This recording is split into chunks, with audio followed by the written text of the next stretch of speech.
with a toy like this, of course not. Now a tourist attraction just outside Phnom Penh, this is a memorial built by the Cambodian government to mark the place where over 1 million people were tortured and killed during the Khmer Rouge regime. There were mass graves here, and at this memorial stupa containing thousands of death skulls, students are listening to the grim tales of atrocities committed by their former rulers. Today, Buddhism has been revived back to where it was before the Khmer Rouge onslaught. This is a cut-in ceremony at the end of the rains retreat. These ceremonies offering new robes to monks takes place all over the country.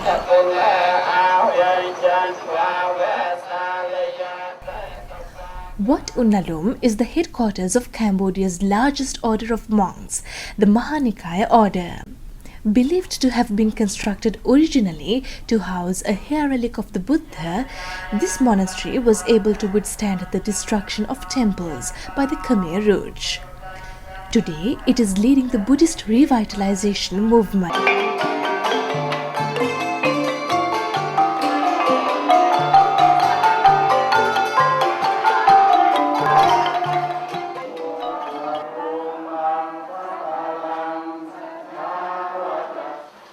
It is historically Buddhism and Cambodian people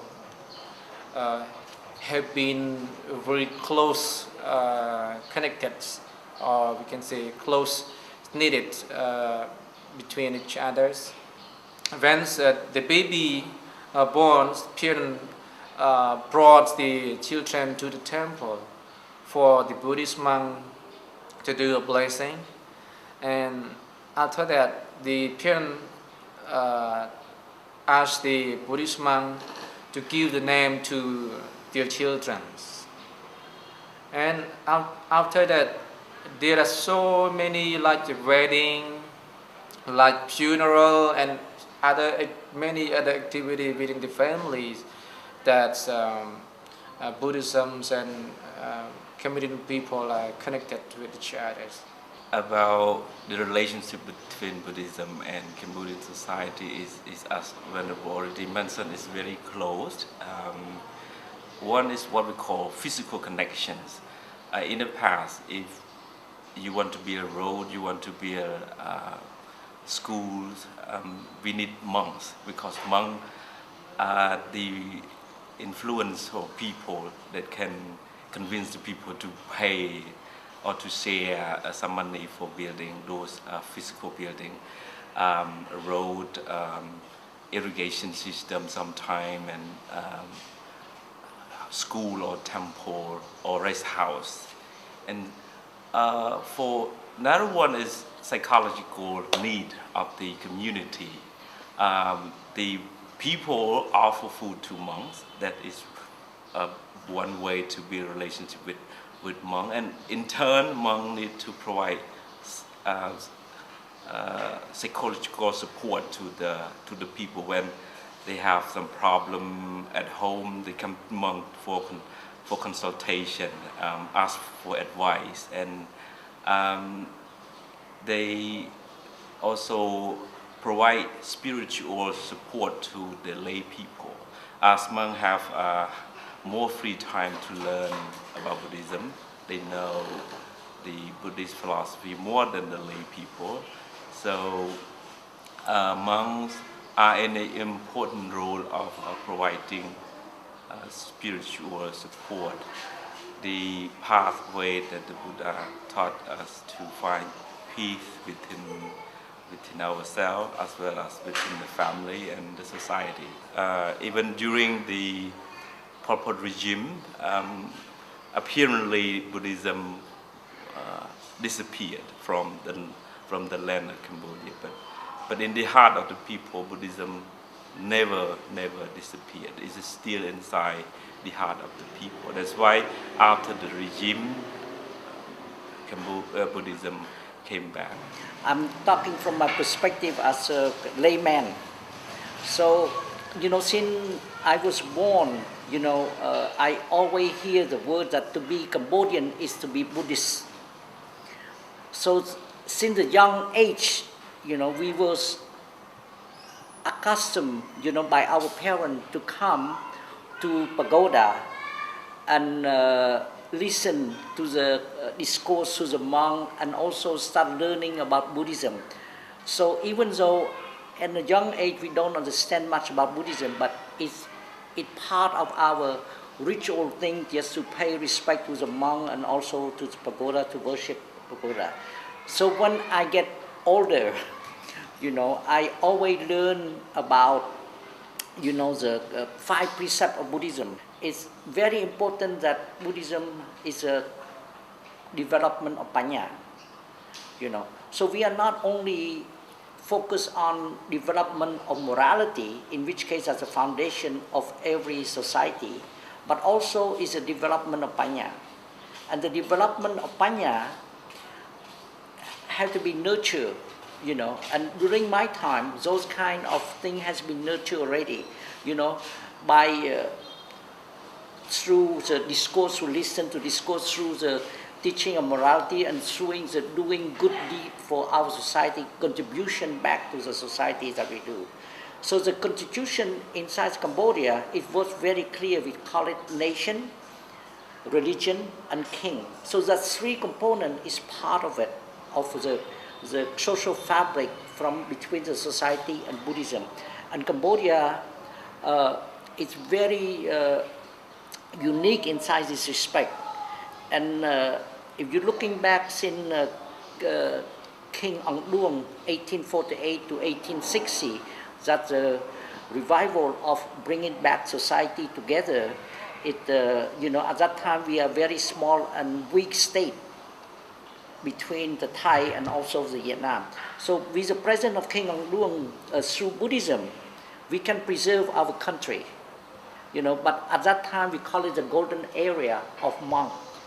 We have so many intellectual monks, and they really a sense of patriotism, but try to preserve all those kind of things.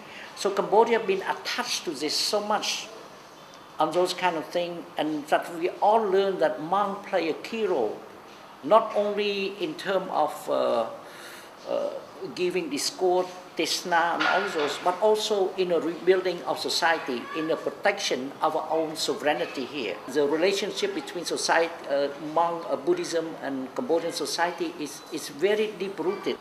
After the Pol Pot regime, the Buddhism has been revived. As you can see, there's so many monks, and it still plays a major force, for stabilizing the country, for environmental protection, and also for bringing and making livelihood of people better. So with this in mind, I think I can conclude that there's no doubt about Buddhism and society in Cambodia. The linkage between it is inseparable. When I was young, then a period of civil war, then genocidal regime, then after 1979, we have a big collapse or a big distance between theory and practice. When we talk about practice and theory, now I have remarked that didn't match well. Why? Many people said always because the war. Of course, because the war. When the war happened, everything could be disappeared or couldn't be disappeared, depend on our own respect to what we believed. And now I have remarked that society, Cambodian society now, very different, big different from society, Cambodian society, what I was young. When I was young, I saw my grandfather try to convince the people to mobilize the power in the village to build a road, to build a house, a rest house for people, and to build school and other thing in the community. And he was a former monk. He's old, so he can convince the people in the village. And from that, I realized that Buddhism plays an important role in stabilizing and mobilizing people. Communist society, country as a whole were destroyed during the Pol Pot regime, and especially Buddhism. During the Pol Pot regime, Buddhism was the most targets, because Buddhism, within the Buddhism, there were many scholars, there were many intellectuals. So the regime thought that at that time, if they kept the Buddhist monk, if they kept Buddhism, they cannot do anything, because Buddhism and Buddhist monks were very influential within Cambodian society, within Cambodian people. If they keep the people not listen to the regime, so they must destroy Buddhism. So at that time, during the 1970 starting point actually, until 1979, Buddhism completely destroyed, especially 1975. So the whole country no Buddhist monk were forced to destroy. But because of the Buddhism rooted very deep inside Cambodian society, rooted very deep inside in Cambodian people's hearts. Most of the family send the children to be a monk for any period of time in the past. This is the must in family, especially boy. If they were not to be a monk any period of time, they were not give any daughter to be married.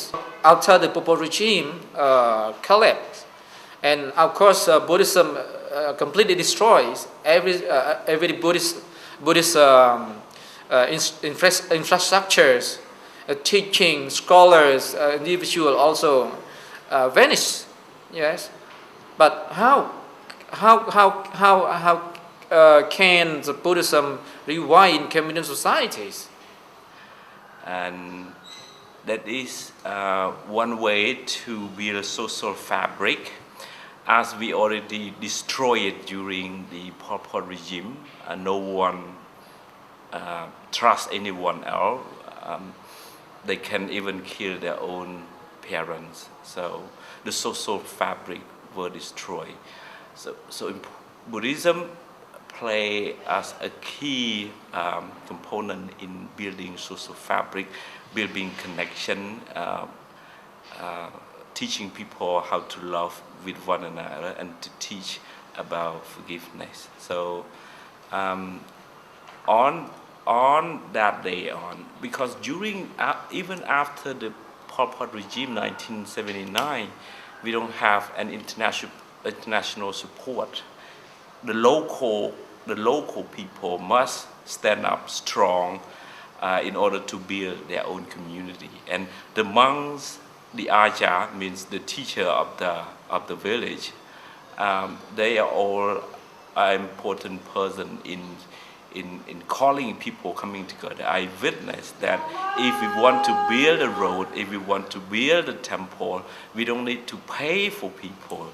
We just call them, we just make some cakes, and we just play music, and then they just come and dig the pond or build a road, and we are together. We build the community together, and this one that Buddhism contribute to the rebuilding of the nation as well as to rebuilding Buddhism.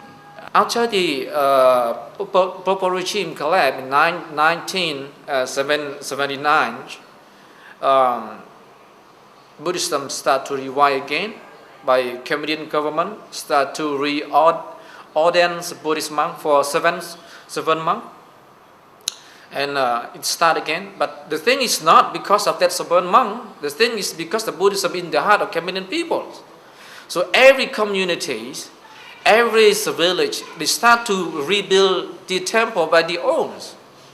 They start to think how to restore Buddhism by their own community, not because of the policy of the governments. This is because of the mentality, because of the people think about the usefulness of Buddhism in Cambodian societies, and they see the most important role of Buddhism in Cambodian societies, because after the collapse of Pol Pot regime, the most important factor or the most important stakeholder that engage in rebuild Cambodian society is Buddhism. We use the Buddhist mean, we use the Buddhist teaching to rebuild Cambodian society, like to build, as he's mentioned, to build hospital, to build school, to build road, to build a house for the poor people, and to build mentality and everything through Buddhism. Without Buddhism, how come we build that society again very quickly, as what we see Cambodian society right now? Because most of the Cambodian family, they lost their family members through killing. So the people within community know clearly who killed their families. They know clearly who killed their family. So they should revenge with those people. They should revenge those people who killed their families. So when they revenge, how can make Cambodian society to be peaceful? Like what we have seen. But because the teaching of Lord Buddha, revenge never vanish with revenge. So the Cambodian people understand, so they forget with that. And we can call the reconciliation, mental reconciliation. Through the teaching of Lord Buddha, they did not revenge with those people who commit violence or kill their own families. So that's why the people who commit bad deed, they can live harmoniously, peacefully with those people within communities.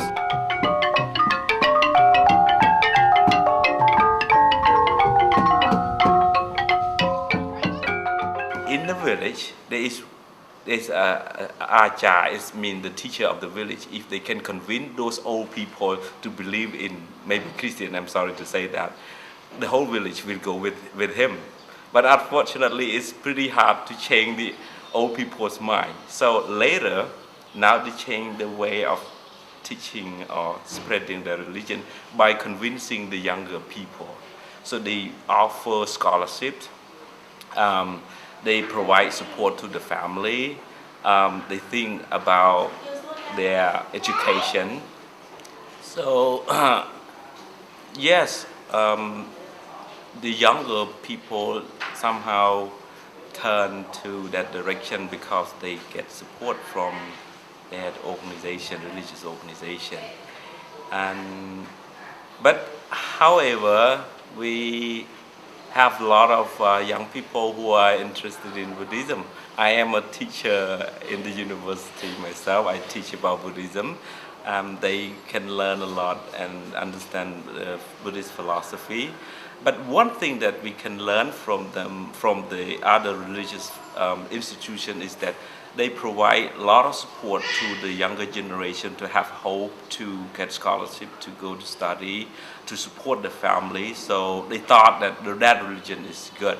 That is one lesson for Buddhism, to learn that we cannot just build a temple, but we need to build a connection with the community in order to a long-lasting survival of Buddhism. The Cambodian Buddhism is a challenge to the modern or globalizations, especially with the national or international organization that they take the new religions or Christian or some religion that they know the new thing in Cambodia, and after that Cambodian people they always stay in the poor.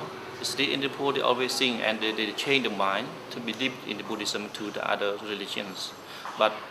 And then After that, they know about the important about the Buddhism. They turn back to the Buddhism, especially in one families, children they move to the other religions, but the parent is still in the Buddhism.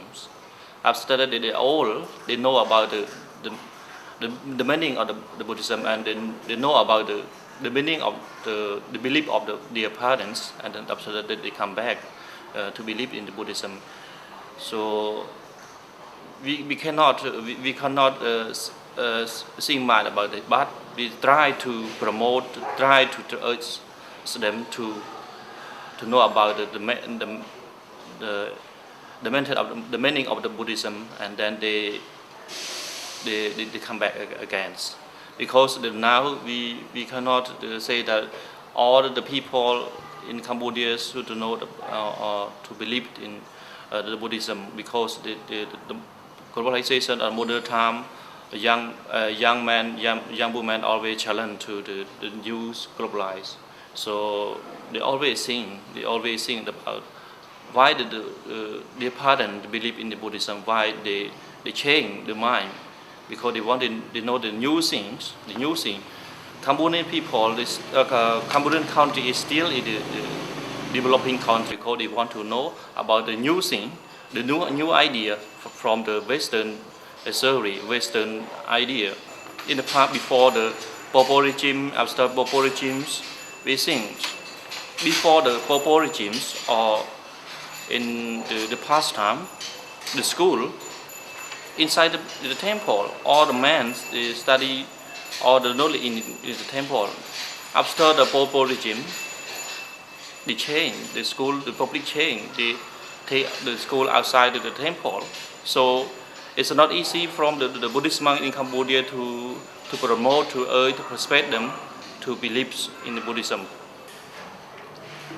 Good example is the most important thing. If you want to influence anyone, if you want to influence any community, society, or we want to what we want our society to be, to become, we must set our good role model. So Buddhist monk, the same thing. If we want to influence within Cambodian society, if we want to influence on the young generations, if we want to influence on politicians, we must follow, we must study the discipline properly, we must study about the teaching, the Dharma properly. We use all the teaching, because within Buddhism, there are so many teachings that mention about the good way, the good model. We, as Professor Sovachana said about the Buddhism teach about peace. So many teaching that we can teach Cambodian society about to live in peace. It's very important for this. So allow me to maybe give you a brief synopsis about, a progress, challenge, and also opportunity for Buddhism in Cambodia. As you may know, Buddha advocate the most is about peace, social justice, and also the term human security. So that's the Buddha teaching. Okay, so during the during the French, Buddhism played a key role on protecting Cambodia sovereignty, on protecting identity, by not even utilize the language, from Khmer, Pali, Sanskrit, and also Khmer Mon language to preserve that intent of the. And King Sihanouk during that time, talking about political and Buddhism, be able to manage all those kind of things. We call it socialism Buddhism at that time during the communism, by giving value, by also offering, many times on many pictures that Venerable Chunat, for example, as a head of Mahanikaya, to participate in the development of Cambodia. Every ceremonial, when Sihanouk was taking the monk, to do it all the time. So this way would inspire all of those. So since then on, you know, the Khmer Rouge total destruction and Venerable was very clearly talking about that. So we had to give credit back to the People Republic of Cambodia during the first coronation of the 7th monk, you know, in September of 1979, in which case Samdech Tepong, it was part of that, you know, rebuilding process. Okay, so we need that. The only question about it during that time, as a scholar view, is the Vietnamese bring the Mahayana Yana to do the ceremonial, in which case it's not. But during that time, we understand that we must start establishing this relation first. So you're looking at the progress during 79 up until 1991. So the monk in Cambodia was only by one component, is Mahanikai. And King Sihanouk, when he come back in 1991, he would put back, bring everything back to the early 60s when we have Thomayut and Mahanikai. This to make it clear with you about that. So, but King Sihanouk during that time would need a lot of assistance. You know, to rebuild all of those kind of things. At that time, there's a two sects. So this to make it clear, the Ministry of Cult and Religious Affairs was created already in 1992 to sustain the monk down here, to bring the state back into, you know, how to manage all of this political and also smoothen up between society and the state. So during that time. So, and at that time, after the 1993 election of Cambodia, you have the diaspora such as myself. We call it Anikachun, you know, diaspora who I live in the United States and come back here. So we focus our religious toward building individual temple. You know, because we had to pay respect to my mother who passed away. It's kind of attachment that we need to rebuild this social fabric. But we focus a lot on individual pagoda. The progress also, we have local pain, you know, like Pannasastra University, for example, who use Buddhism as a center of study, Sal, Samadhi, Panya. You know, number one, you have to clean up yourself first. Number two, you have to do concentration. And Panya is going to be developed after all this component. Of course, it's going to be, you know, very difficult to do with Venerable Tat said, globalization and all of those. The Thoma Yatra, you know, the pilgrimage, walking from the refugee camp with 300 during the 1992 towards Cambodia. At that time, they don't even get the recognition by the state because it's a political affair also. So Mahakosananda do a lot of those kind of things. And every year since then on, he has Thoma Yatra, the peace march to promote the center of Buddhism theory of the wisdom of the Dhamma, the law of the nature, that peace must be within each one people. So this is a key component of those. So Mahakosananda been doing this until 1997. Every year he have a different team, you know, to promote peace and try to walk and do that.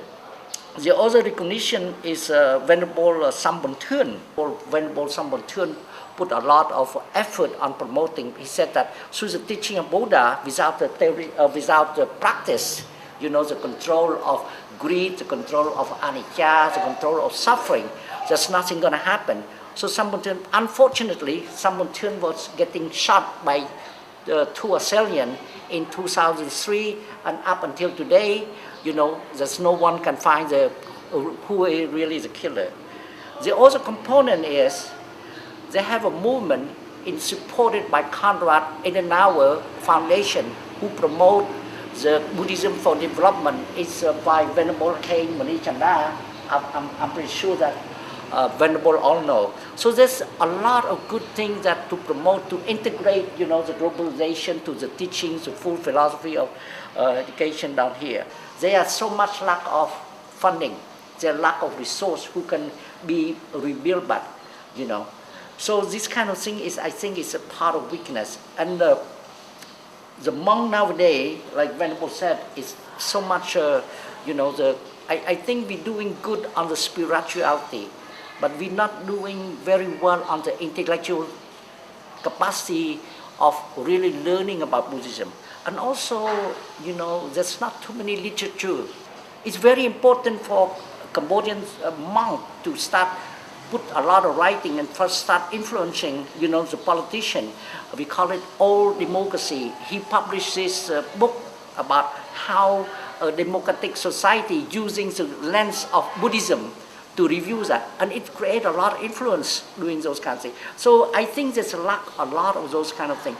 That's a task of a monk to try to be much more independent, to do that morality, and that's opportunity down here to have the monk have more knowledge, by participating, by doing a lot of those who can contribute, as a social force for change to improve the society. And this is going to be, I think, the toughest challenge for Cambodia today in Buddhism.